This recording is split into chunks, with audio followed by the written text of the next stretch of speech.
नमस्कार, आप देख रहे हैं सी न्यूज़ भारत और मैं हूं आपके साथ ज्योति अरोड़ा। वक्त हो गया है अयोध्या बुलेटिन का, तो चलिए शुरू करते हैं खबरों का सिलसिला। अयोध्या जिले में 29 अगस्त को राष्ट्रपति रामनाथ कोविंद के आगमन के कार्यक्रम की तैयारी तेजी से चल रही है। आज जिले के प्रभारी व योगी सरकार में पर्यटन मंत्री नीलकंठ तिवारी ने राष्ट्रपति के अयोध्या आगमन व रामायण कॉन्क्लेव कार्यक्रम में शुभारंभ की तैयारियों का जायजा लिया। वहीं मंत्री नीलकंठ तिवारी ने रेलवे स्टेशन अयोध्या धाम का जायजा लिया। बता दें, राष्ट्रपति रामनाथ कोविंद प्रेसिडेंशियल ट्रेन से अयोध्या पहुंचेंगे। ऐसे में अयोध्या रेलवे स्टेशन में तैयारियों का जायजा लिया। उस दौरान एडीजी रेलवे पीयूष आनंद भी मौजूद रहे। मंत्री नीलकंठ तिवारी ने रामकथा पार्क में भी तैयारियों का जायजा लिया, जहां पर रामायण कॉन्क्लेव के शुभारंभ कार्यक्रम का आयोजन होना है। राष्ट्रपति रामनाथ कोविंद 29 अगस्त को रामकथा पार्क में रामायण कार्यक्रम का शुभारंभ करेंगे। उसके बाद राष्ट्रपति हनुमानगढ़ी जाएंगे, वहां हनुमान जी का दर्शन पूजन करेंगे और फिर रामलला के दरबार जाकर रामलला का आशीर्वाद लेंगे। साथ ही राष्ट्रपति राम जन्मभूमि मंदिर निर्माण स्थल पर राम मंदिर निर्माण कार्य को भी देखेंगे। ये प्रस्तावित कार्यक्रम जो हम लोगों ने आग्रह किया है वो 29 तारीख को रामायण कॉन्क्लेव पूरे प्रदेश में ऐसे करके करीब 17 जिलों में 2 दिवसीय कार्यक्रम हो रहा है, जिसमें रामायण पर, रामकथा पर आधारित विभिन्न बिंदु जो समाज से सरोकार रखते हैं, जैसे रामायण में, रामकथा में राम राज्य, रामकथा में सामाजिक समरसता, रामकथा में सखा भक्ति, राम, इसी करके विभिन्न भातृ प्रेम, ये सभी चीज़ों को लेकर के अलग अलग टॉपिक तय करके अलग अलग जनपदों में होना है। उसी का 29 तारीख को यहाँ से शुभारंभ होना है। यहाँ का विषय जो है रामकथा में सामाजिक समरसता, ऐसा करके एक तय हुआ है और हम लोगों ने इस कार्यक्रम के शुभारंभ करने के लिए माननीय राष्ट्रपति जी को प्रस्तावित किया है, आग्रह किया है। राष्ट्रपति जी आते हैं तो राष्ट्रपति जी के विभिन्न जो भी कार्यक्रम स्थल हैं, जो भी सुरक्षा की व्यवस्था है, सभी विषय को लेकर के एक बार यहाँ पर अधिकारियों के साथ पूरे कार्यक्रम स्थलों का निरीक्षण किया जा रहा है और उसके बाद उसकी समीक्षा की जाएगी। सर, और राष्ट्रपति जी क्या रामलला भी जाएंगे, हनुमानगढ़ी दर्शन भी करेंगे? स्वाभाविक रूप से कोई भी व्यक्ति अयोध्या धाम यदि आएगा, अयोध्या जी में आएगा, तो प्रभु श्री राम के दर्शन अवश्य करेगा, हनुमानगढ़ी जरूर जाएगा। हम लोग भी ऐसी अपेक्षा करते हैं। अयोध्या से सी न्यूज़ संवाददाता अपूर्व पाठक की रिपोर्ट। 29 अगस्त को राष्ट्रपति रामनाथ कोविंद के आगमन को लेकर एडीजे जोन एसएन सावत कार्यक्रम स्थल का जायजा लिया, जहां जायजा लेने के बाद एडीजे जोन एसएन सावत ने बताया कि राष्ट्रपति के कार्यक्रम को लेकर सभी तरह की सुरक्षा व्यवस्था की जा रही है। 29 अगस्त को वीआईपी कार्यक्रम को लेकर अयोध्या में टेम्पररी रूट डायवर्जन लागू होगी और आम श्रद्धालु को रामलला के दर्शन में कोई असुविधा नहीं होगी। वीवीआईपी और दर्शनार्थियों की लेन अलग अलग होगी। वहीं एडीजे जोन ने अयोध्या रेलवे स्टेशन, रामकथा पार्क, राम जन्मभूमि सहित संपर्क मार्गों की सुरक्षा का जायजा लिया। आगमन के परिप्रेक्ष्य में हमारे पुलिस एवं प्रशासन द्वारा सभी प्रकार की व्यवस्था किया जा रहा है। इस समय भी हम लोग रामकथा पार्क में मौजूद है, जहाँ पे एक कार्यक्रम प्रस्तावित है और सभी समस्त प्रकार जो होमवर्क किया जाता है, चेकिंग टेस्टिंग कराना और व्यवस्था डिप्लॉयमेंट करना और उसके साथ अन्य समस्त आनुषंगिक व्यवस्था हम लोग कर रहे हैं। सर, क्योंकि 29 जैसे रूट के परिवर्तन रह सकता है टेम्परेरीली, तो उसी के हिसाब से ये समय से इसको आगमन के एक दिन पहले ही और आगमन के दिन भी ये सभी न्यूज़पेपर में भी दिया जाएगा और सबको बता दिया जाएगा प्रशासन की तरफ से, पुलिस की तरफ से, ताकि लोगों को यही अपील करेंगे। अयोध्या से सी न्यूज़ संवाददाता अपूर्व पाठक की रिपोर्ट। राष्ट्रपति के अयोध्या आगमन के मद्देनजर जिले के दौरे पर पहुंचे पर्यटन मंत्री नीलकंठ तिवारी ने विपक्ष पर हमला बोला है। पर्यटन मंत्री ने कहा कि विपक्ष के द्वारा कल्याण सिंह को श्रद्धांजलि न दिए जाना हिंदू समाज राम भक्तों का अपमान है। विपक्ष के लोग इसी भाव की वजह से नहीं आए हैं। भाव विपक्ष के मन में हिंदू समाज का अपमान करने का है, जिसकी वजह से कल्याण सिंह को श्रद्धांजलि देने नहीं आए। उन्होंने कहा कि कल्याण सिंह राम भक्त थे, राम जन्मभूमि आंदोलन के नायक थे। इसी कारण से समाजवादी पार्टी और कांग्रेस के लोगों ने श्रद्धांजलि देने से भी परहेज किया। ये बहुत दुखद है। राजनीतिक जीवन में ऐसा नहीं होना चाहिए। वोट और तुष्टीकरण की राजनीति के लिए ऐसा किया। जनता इस बात को देख रही है, इसके लिए विपक्ष के प्रति घृणा का भाव जनता रखती है। सपा का अपमान मानते हैं? यह पूरे राम भक्त समाज का, जो राम भक्त हैं, हिंदू समाज का ये अपमान है। और यही भाव लेकर के वो लोग आए भी नहीं हैं। हिंदू समाज को अपमान करने का ही भाव है उनके मन में, जिसके कारण वो लोग कल्याण सिंह जी को श्रद्धांजलि लेने तक नहीं आए और कोई कारण नहीं है। केवल एक तुष्टीकरण के भाव को लेकर के उन्होंने कल्याण सिंह जी, क्योंकि राम भक्त थे, राम जन्मभूमि के आंदोलन के नायक थे, इस कारण से उन लोगों ने उनको श्रद्धांजलि देने से भी परहेज किया है। दुखद है। सामाजिक जीवन में, राजनीतिक क्षेत्र में ऐसा नहीं होना चाहिए, लेकिन केवल वोट की राजनीति को लेकर के, तुष्टीकरण की राजनीति को लेकर के जो उन्होंने किया वो ठीक नहीं है। पूरी जनता इस बात को देख रही है और इस बात को लेकर के उनके प्रति घृणा का भाव रखती है। अयोध्या से सीनू संवाददाता अपूर्व पाठक की रिपोर्ट। अयोध्या जिले में 3 दिवसीय नंदीग्राम महोत्सव का आगाज होने जा रहा है। 29 अगस्त को भारत की तपोस्थली भरतकुंड पर्यटन मंत्री नीलकंठ तिवारी महोत्सव का आयोजन करेंगे। दरअसल हिंदुओं के पौराणिक मोक्ष तीर्थ स्थल मर्यादा पुरुषोत्तम भगवान श्री राम के छोटे भाई भरत की तपोस्थली नंदीग्राम जनमानस के लिए आकर्षण का केंद्र बनेगी। प्रत्येक वर्ष अयोध्या की मणि रामदास छावनी भरत हनुमान मिलन मंदिर द्वारा भंडारा एवं उत्सव होता है, परंतु इस वर्ष इस आयोजन के साथ साथ नंदीग्राम महोत्सव को और भी ज्यादा भव्य बनाने का संकल्प लिया है। बता दें 29 अगस्त से शुरू होकर 31 अगस्त तक चलने वाला नंदीग्राम महोत्सव में प्रदेश के उप मुख्यमंत्री केशव प्रसाद मौर्य व पर्यटन मंत्री नीलकंठ तिवारी समेत कई और गणमान्य व्यक्तियों के पहुंचने की भी जानकारी है। देखिए, इस बार जो महोत्सव हो रहा है उसमें जो पर्यटन मंत्री हैं, संस्कृति, उनके अंतर्गत जो है पर्यटन का क्षेत्र है संस्कृति, और उसमें जो है वो उपस्थित होंगे 29 अगस्त को। साथ ही साथ 31 अगस्त को प्रदेश के उप मुख्यमंत्री हैं। मेरा मानना है कि अगर विकास करना तो सड़क का जो है एक मार्ग बनना चाहिए। सड़क अगर सुसज्जित रहेगी, व्यवस्थित रहेगी तो विकास उस नगर का होगा, उस धार्मिक क्षेत्र का होगा।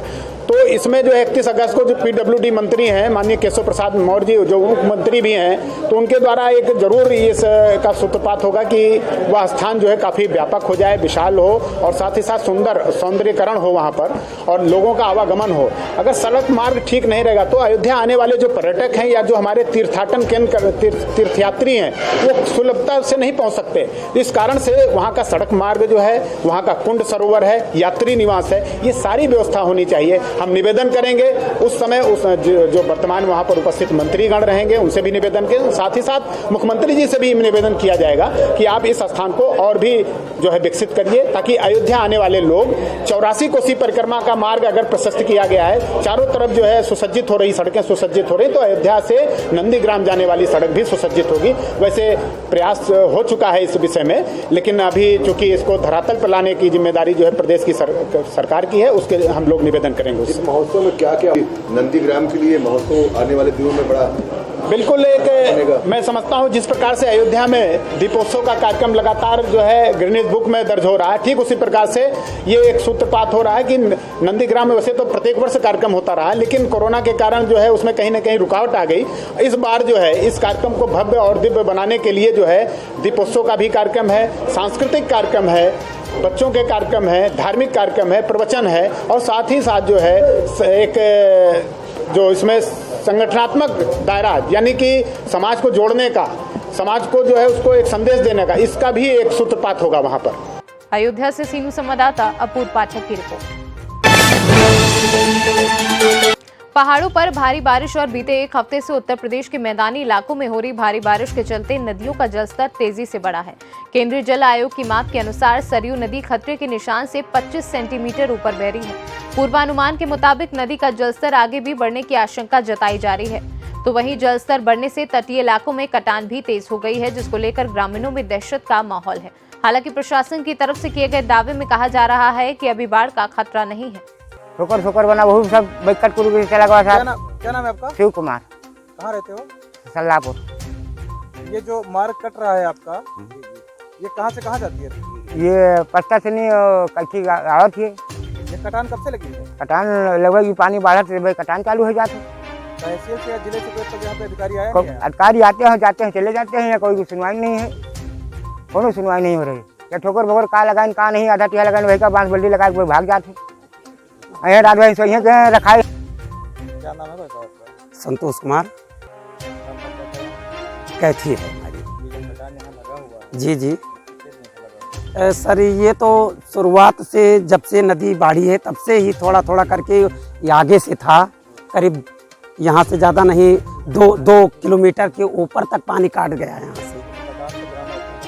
तकलीफ साहब जैसे अब यहाँ कट जाए तो गांव में पानी हल जी, गन्ना देखा जाए लगा हुआ है, ये सब काट के खवाए पर जानवर के हमारा नुकसान सबसे ज़्यादा बड़ा हुए। इस मार्ग पर हम लोग खड़े हुए हैं, जी, ये मार्ग कहाँ से व्यवस्था है? इस साहेब ने कहा कि मतलब सीधे अगर कहा जाए तो इसे पस्ता से आप सीधे बैठ करके ग्राम सभा कैथी तक आ सकते हैं। अगर सरकारी व्यवस्थाओं के बारे में कहा जाए तो क्या व्यवस्था नहीं है अभी तक इस प्रकार के लिए? जी साहेब, देखा जाए या खरे लोकल में यहाँ ठोकर साहेब यहाँ काम ना दे, क्योंकि मजबूती चाहते हो सल्लाहपुर के सामने से लगावा जाए और ताकि हमारे सब लोगन के गांव बचे। तो सरकारी व्यवस्था के लिए आप क्या करें? कुछ व्यवस्था हुई आप लोगों के लिए? नहीं साहब कौन व्यवस्था हुई, कौन चीज़ व्यवस्था, कोनो व्यवस्था नहीं है।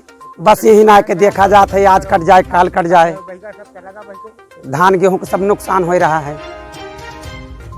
महोदय अपने यहाँ बाढ़ की स्थिति के बारे में बताएं। अभी नदी बढ़ी हुई है, खतरे के निशान से करीब 20 सेंटीमीटर ऊपर बढ़ी, लेकिन हमारे जो गांव हैं सल्लाहपुर, कैथी माझा, महू गौपुरवा, इन सब गांवों में अभी कोई खतरा नहीं है। लगातार हम लोग दौड़ा कर रहे हैं, आज भी गांव का दौड़ा किया गया है।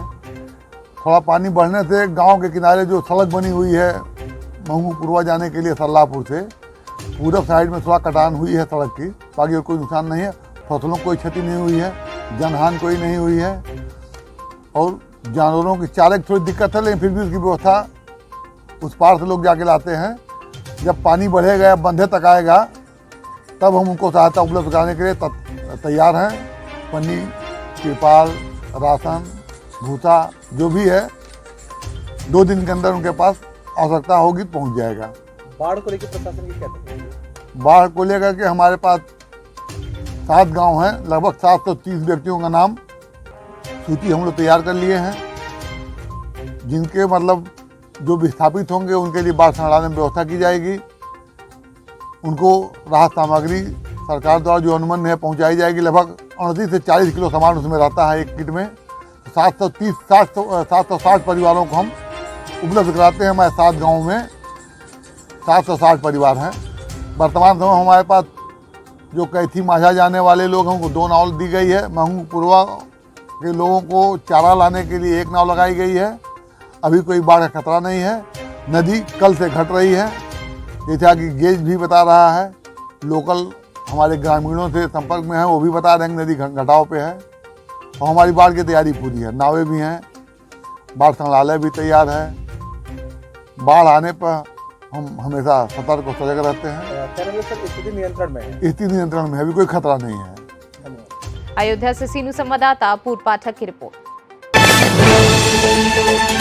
अयोध्या में अखिल भारतीय जनवादी महिला समिति जिला कमेटी अयोध्या द्वारा देवकाली में एक हाल में महिला हिंसा के खिलाफ सेमिनार का आयोजन समिति की अध्यक्ष कामरेड अनिता यादव की अध्यक्षता व जिला सचिव कामरेड मालती तिवारी के संचालन में आयोजित हुआ।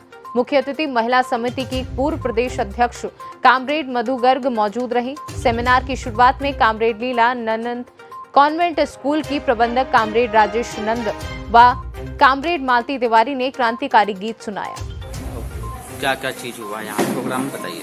देखिए, आज जो है एक तो महिला हिंसा पे खास तौर पे जो देश के अंदर जो महिलाओं पे बड़े पैमाने पे हिंसा हो रही है उसके खिलाफ आज यहाँ पे सेमिनार हुआ, और इस सेमिनार के मुख्य अतिथि जो है जनवादी महिला समिति की पूर्व प्रदेश अध्यक्ष और राष्ट्रीय कमेटी की सदस्य कामरेड मधु गर्ग जी मौजूद थी, और उन्होंने इस सेमिनार को संबोधित करते हुए पूरे देश की और प्रदेश की तमाम महिलाओं और युवतियों से अपील करते हुए कहा कि अगर आज हमारी देश की जो महिलाएं और बहनें अगर आज जागरूक नहीं हुई तो निश्चित तौर पे आने वाले समय में महिलाएं के ऊपर जो हिंसा बढ़ रही है और बड़े पैमाने पर हिंसा बढ़ेगी, क्योंकि प्रदेश के अंदर जो सरकार है बेटी बचाओ बेटी पढ़ाओ का नारा जरूर देती है, लेकिन उन्होंने बेटियों की सुरक्षा के लिए कोई ठोस कदम नहीं उठाया, जो कि अराजकता का माहौल बना करके अभी आपने देखा कि पंचायत चुनाव में किस तरीके से महिलाओं का चीरहरण तक किया गया, लेकिन अपराधी बेखौफ घूम रहे हैं और महिलाओं को उनको न्याय नहीं मिल रहा है।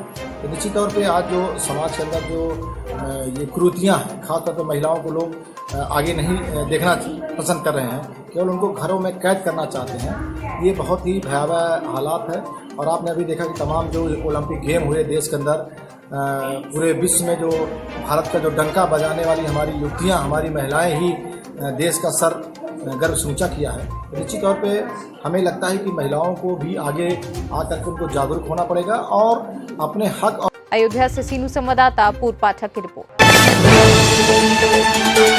अयोध्या बुलेटिन में फिलहाल के लिए इतना ही। देश दुनिया की तमाम बड़ी खबरों के लिए आप देखते रहिए सी न्यूज़ भारत।